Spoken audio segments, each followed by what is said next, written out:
عزيزي داعم الأسطورة، مشجع النادي الأهبل، نستفيد من كده إيه؟ نستفيد الآتي. أولاً، هتقعد يا روح أمك السنة دي زي السنة اللي فاتت تتفرج على سيدك بيراميدز في كأس العالم للأندية. ثانياً، هتقعد برضة سنة 29 إن شاء الله تتفرج على بيراميدز ممثل المصر الوحيد في كأس العالم للأندية. ثالثاً، إن شاء الله السنة الجاي كده ربنا ينفخ في صورتك وتعرف تأخذ تارك من المصرية للاتصالات وتقعد تتفرج على بيراميدز والزمالك في دوري الأبطال وسيراميكا ويمكن المصري في الكونفدرالية. والله العظيم ما بحفل، بس والله العظيم النادي بقي نادي خول، والبركة في الأسطورة وإعلام الأسطورة وفيك يا داعم الأسطورة.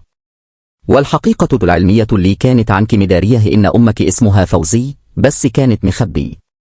ناس الحبيب، نعم. ما تيجي نيجي نعم.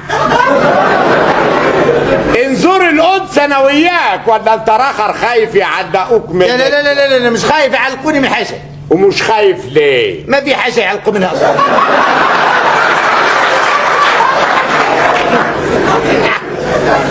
لكن قل لي انور، قل لي انور، انت متى اقتنعت انك تروح تزور القدس؟ والله قبل اسبوع كنت قاعد وز ماي فريند هنري كيسنجر.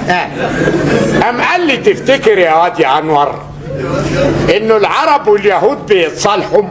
قلت له اكزاكتلي اي دونت نو. ما هو برهابس يس وبرهابس نو.